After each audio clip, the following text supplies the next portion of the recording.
I want to share a little with you about the Corridor of Hope.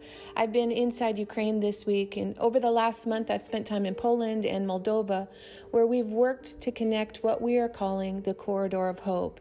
And it's really a broad term just used to describe many small grassroots organizations and partners who are working together to get critical supplies where they are most needed on the front lines of this war.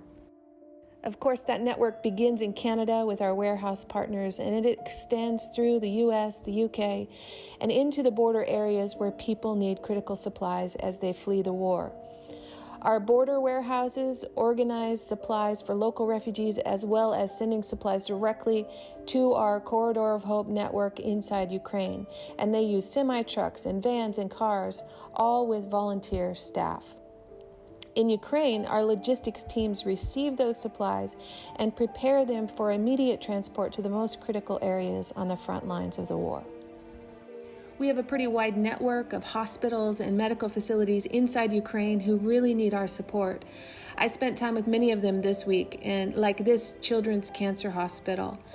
They move critical patients to the basement areas for safety in the event of an attack, which leaves the halls just lined with boxes of supplies, many of whom were provided by our Corridor of Hope network. In fact, as I was touring this hospital, air sirens blared as we toured the bunker areas in the basement. They were preparing for shelter from incoming bombs.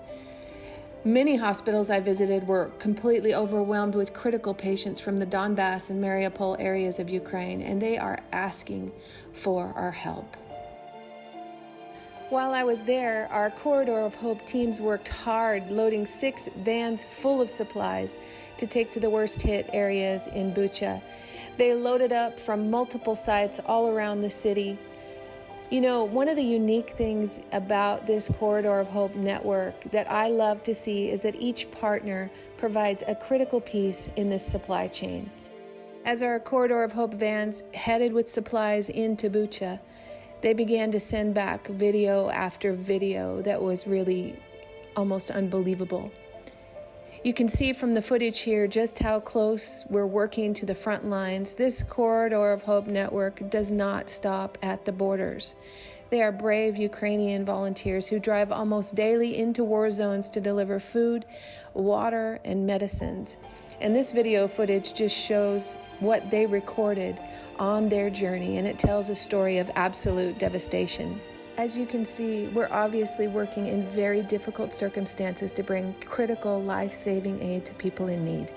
More than 600 medical facilities have been bombed since the beginning of the war, and Ukraine is asking for help. They are asking for mobile hospitals just like this one. Many cities around the world have these COVID-type hospitals already in stock, and it's our hope that we would be able to provide these satellite hospitals to help those hospital networks inside Ukraine who have already had their facilities destroyed.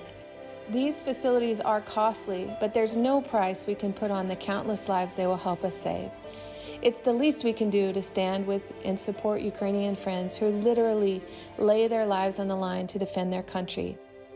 We're asking you to join our Corridor of Hope network and stand with us financially in this critical time. Thank you.